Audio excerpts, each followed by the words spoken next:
आप देखना शुरू कर चुके एसआर न्यूज मैगजीन। देखिए, आपको बताने चले, मैं बात कर रहा हूं पटना साहिब का, जो 6 नवंबर को यहां वोटिंग संपन्न हो चुकी है। अभी 11 नवंबर की कल वोटिंग होने वाली है, लेकिन मैं बात कर रहा हूं पटना साहिब का। इसलिए आपको बता रहे हैं कि आजादी के बाद जो बिहार विधानसभा के चुनाव 17 बार हुए हैं, उसमें से 7 बार पटना साहिब विधानसभा से बीजेपी ने जीत हासिल की है और 6 बार कांग्रेस ने पटना साहिब विधानसभा को जीता है। और कई पार्टी हैं जो और जीती हैं, लेकिन मैं बात कर रहा हूं कांग्रेस और बीजेपी का। इसलिए बता रहा हूं कि इस बार जो कांटे की जो टक्कर है पटना साहिब विधानसभा 184 से, वो एनडीए और महागठबंधन यानी बीजेपी के प्रत्याशी हैं रत्नेश कुशवाहा जी, और कांग्रेस से प्रत्याशी है शशांक शेखर, यानी महागठबंधन के जो प्रत्याशी हैं वो शशांक शेखर है। कड़ा मुकाबला इस बार देखने को मिल रहा है, लेकिन इसका रिजल्ट जो आएगा वो 14 नवंबर को आएगा।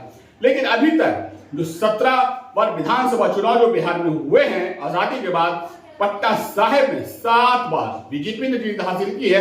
लेकिन सबसे खास बात, वो 7 बार लगातार कहीं न कहीं नंद किशोर यादव की झोली में वो जीत गई है। देखिए, बीजेपी ने जो 7 बार हासिल की है जीत, वो नंद किशोर यादव ने 7 बार पटना साहिब को जीत हासिल की है अपने झोली में, और 6 बार कांग्रेस ने जीत हासिल की है। लेकिन कांग्रेस से कई प्रत्याशी अलग अलग नाम के हैं।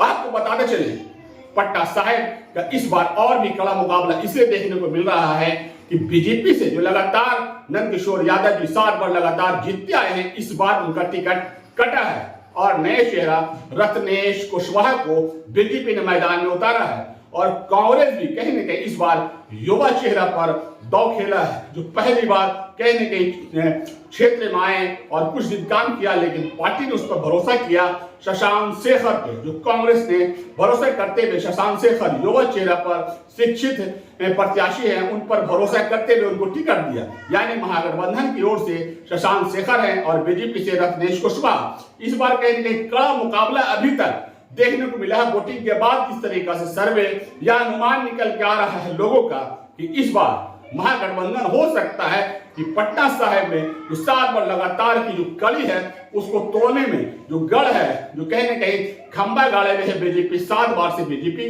जो पटना साहिब में, उसका किला ध्वस्त करने में हो सकता है कि कामयाब हो जाए कांग्रेस महागठबंधन।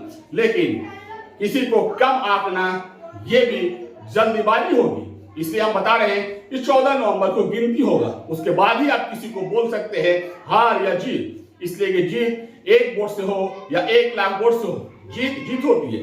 लेकिन किसी को कम आंकना वो बेवकूफी होगी।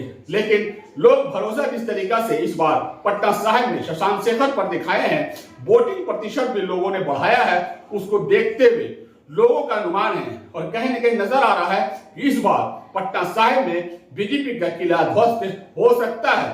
लेकिन रत्नेश कुशवाहा भी कहीं न कहीं बीजेपी के 7 बार लगातार यहां से विधायक रहे किशोर यादव जी, उनका साथ पूरी तरीके से बड़े बड़े नेता, दिल्ली के मुख्यमंत्री ने पटना साहिब में यहाँ के प्रचार प्रसार किया।